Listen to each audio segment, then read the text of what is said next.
You look miserable, kid. Tony glanced up from his laptop. He was sitting alone at the corner table of Romano's diner, the same booth he had occupied every Tuesday for the past 6 months. The voice belonged to Frank, the 70-year-old owner who had been running this place since Tony was in diapers. I am fine, Mr. Romano. Bullshit. Frank slid into the opposite seat without invitation. I have been watching you every Tuesday. You come in here, order the same coffee, stare at that computer for 2 hours, then leave looking more depressed than when you walked in. What is eating you? Tony closed his laptop. There was no point lying to Frank. The old man had a way of seeing through people. I am stuck. Frank, I hate my job, hate my apartment, hate my whole routine. But every time I try to do something about it, I just ...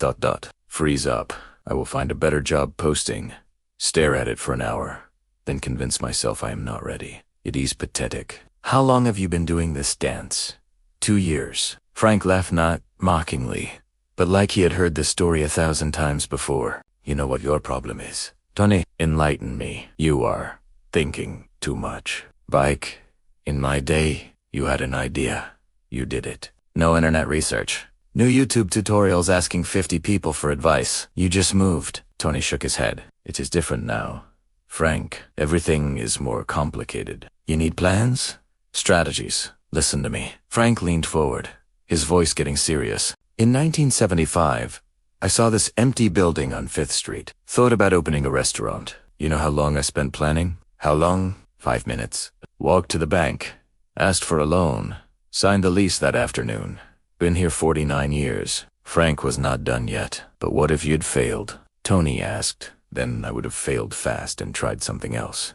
Instead of spending 2 years thinking about failing. Tony stared at his cold coffee. So what are you saying? Just ...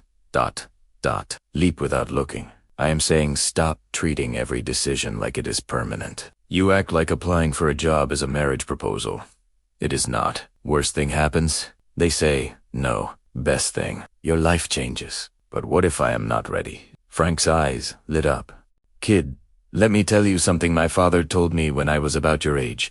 Scared to ask Maria Castellano to the prom. What did he say? He said, Frank, you have 10 seconds to ask her, or spend the next 50 years wondering what would have happened. So I counted backwards from 10, and at 0, I walked over and asked, did she say yes? Hell no. She was already going with Jimmy Torino. But you know what? I slept better that night than I had in weeks, because I had done something instead of just thinking about it. Tony found himself leaning forward. 10 seconds changed my whole life.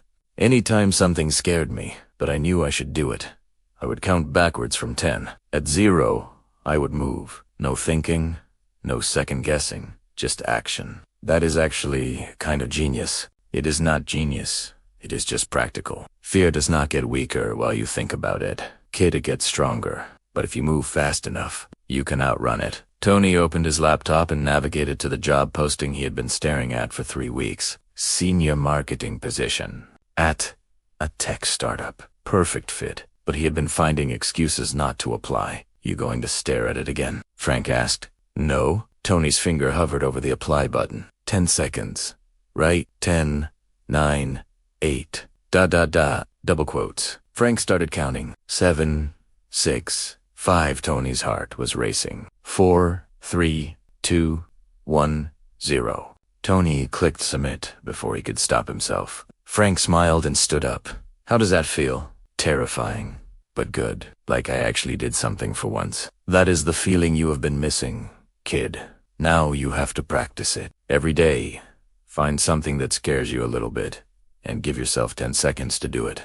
3 months later, Tony got the job. 6 months after that, he'd used the 10-second rule to ask out his coworker, sign up for a marathon, and move to a better apartment. But every Tuesday, he still came to Romano's diner. Same booth, same time. Only now, instead of staring at his laptop in frustration, he would update Frank on his latest 10-second victory. You know what I figured out? Tony told Frank one Tuesday. What is that? Courage is not about not being scared. It is about being scared for exactly 10 seconds instead of 10 years. Sometimes the best advice comes from the most unexpected places. Fear does not get weaker while you overthink it. It gets stronger.